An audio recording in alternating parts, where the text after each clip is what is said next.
Clippers are going to be an awful tough customer. Yes, they're going through it right now. We said this when they were going in through the peak, when they were winning 9 games and they were the best team for 2.5 months at the start. After winning the tip, they look to Kawhi Leonard. Leonard spins and knocks it down for the game's first bucket. They've been playing. I mean, 5-5 without Trae Young in the lineup says a lot about how this team is kind of built a little bit. Different guys playing different roles, and Clint Capella has always been a problem on the offensive glass. What a pass by Harden to Leonard. Saunters into the lane, just lobs it up gently. Not there. Rebound goes to Zoo. Clippers get the extended possession. Kawhi Leonard for 3. This might be a game. They were down their top 2 point guards as Krejci goes inside, gives to Bogdanovic, lobs it up, but not in. Rebound mistimed, then timed perfectly by Capella for the stuff. I believe of Chicago in the East. Shot is blocked, recovered by Johnson. 2-man game with Murray. They lob it back to Johnson. What a pass, what a finish.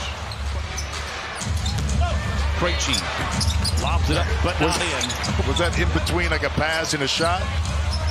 And the rebound works its way in the corner to Jalen Johnson, who knocks down to 3. The level which they thought it would be based on paper.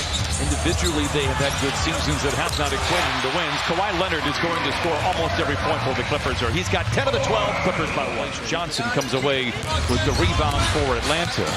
If you didn't see the game in Chicago, Paul George was 11 of 12 from the field. Murray with a 3 and a timeout for the Clippers. I'm telling you, man, that's some Larry Bird stuff right there. I will say, as talented as Kyrie is, he's not the trash talker that Larry Bird is. That is for sure. George coming off the screen, curling, catching, and connecting, bringing the Clippers to within 1. Nice play out of the timeout. Oh, Jim, that's right in your wheelhouse, though. Sally Jesse, you mean from talk show host. Trent Forrest inside, no. And a finish by Fernando, and he jams it down. It's 21-16 Atlanta. And that's why the offensive rebounds and the putbacks are plentiful. George, the runway is clear. Cocks it back and punches it in. Clippers 7 of 14, Atlanta 9 of 18. By the way, 7 made shots, 5 assists for the Clippers.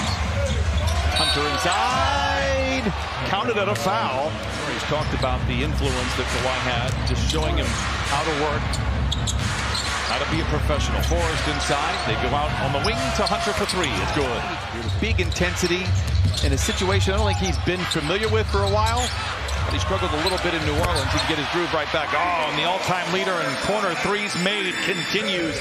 Because defensively they've locked in, or they knocked in some big shots, and we can see PJ playing that role. Big 3 for Kawhi. Counted on a foul. 16 first quarter points for Leonard. Tice. Now a turnover. A minute gone by in this first quarter. 31-29. Hawks out in front. Bogdanovic for 3 and knocks it in. Fernando comes away with a big rebound inside. Atlanta leads 36-29. Johnson the other way. Reverse layup is good. It is 38-29. Counted on a foul. 2-man game with Tice. Finds an open Terrence Mann in the corner for 3. It's good. A quick 5-0 strike for the Clippers. And they cut the lead down 39-34. Hesitates on the shot. Finds Harden for a straight-on 3. Terrence, take that. I mean, you just knocked one in. And then the Clippers get torched defensively. And maybe that's a player who, like a PJ Tucker, has been out of the rotation for some time. Maybe it's one of the more trusted players with that 5, like in the Ivica Zubac. I don't think you can really predict what Tyler will do. He's from cut situations. Slow healer. Yeah, he's not putting enough vitamin E on that thing. You know what I mean? He gotta get the pill, open it up, and actually put the vitamin E on it. I do believe that sometimes the injury situation can help the team long term. Again, Plumlee went down in early November. You find Daniel Tice in Atlanta. Harden inside, blocked from behind by his one-time teammate Clint Capella in Houston. Murray the other way. Wesley Matthews had a season high against Utah, picks up where he left off, coming off the bench. How about the job that New York has done, though, with their injuries, but still able to keep pace and maintain their 4th position? I'm getting a little concerned about this now. 17-point lead for the Hawks. Leonard surrounded by defenders, and it's Capella that plucks it off the iron. Bogdanovic way too easy there. Wow, it is a 19-point lead for Atlanta. Muster up any kind of rhythm run to end this second quarter for the Clips. Capella gets it to fall. And it started here tonight. That was a handle your business, that you're favored going in against a team struggling, against a team without their best players. You go up against Portland this week. Interception by George with Johnson to beat. What a move by George in the open floor. Able to lay it in. It is 61-44. Well, perhaps that's what he's dealing with right now. Driven off the line by Johnson. Then Johnson loses his footing. Harden finds an open George for three. Book it. And the comeback begins. Clippers down 61-47.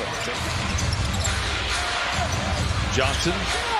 Good contest by George, but Johnson knocks down the three. Just a 34% three-point shooter on the year. He already has, as you see by the shot, very good shooting form. It's just a matter of volume and confidence. And speaking of volume and confidence, Paul George able to shake free with a fade. 9:15 to play in the third. The lob to Capella from Bogdanovich and an easy finish inside. 4 of the 5 starters for, I beg your pardon, 3 of the 5 starters for Atlanta in double figures. Counted on a foul for Kawhi Leonard. 7 to shoot for Krejci. 4 to shoot Murray. Wow, boy, big 3. 11 triples now for Atlanta. And what do you do about that? A quick trigger right there by Terrence Mann. 70-53. Hawks have pretty much led the entire game. Another 3 for Murray and another one that falls. Helped fund the YMCA with the Junior Clippers program. It's been wonderful. It's great to see them here from Palmdale. Jalen Johnson out of the timeout. Yikes. It is now 75-53, largest lead of the game. The Clippers lost to the Pelicans. They lose the tiebreaker. The Pelicans are leading in their division as well. There is no tiebreaker that favors the Clippers if they are tied with the Pelicans. Coming out of the break, I was expecting the Clippers to be very focused, very nuanced. We haven't seen it yet. And time is wasting. Matthews in the corner for 3. It's good. Strong drive by Hunter inside, high off the window and in. Wow. Forrest.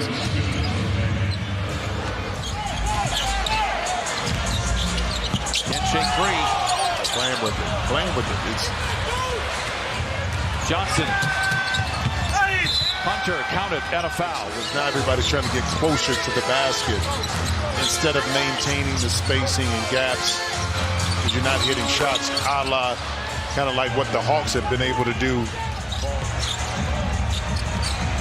Hunter off the bench with 18 on 7 of 10 shooting. Harden counted and a foul. It's his first bucket.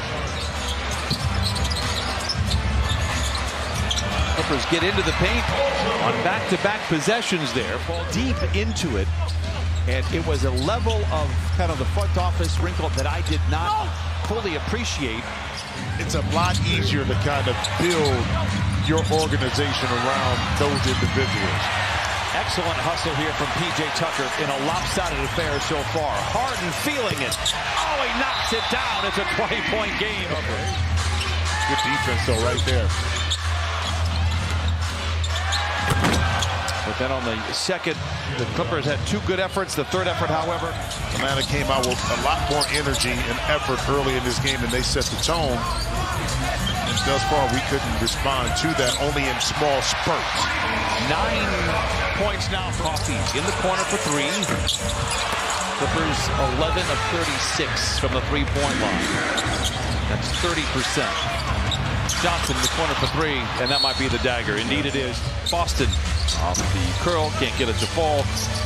And Moon gets the rebound once again and puts it in. Like I said, I'm always a fan. I've told the story before. It's worth saying. I do believe that is a long enough runway. And as Jim pointed out, it has to start with the effort from the word go. And they'll have a chance to do it on Wednesday night in Portland. The buzzer sound.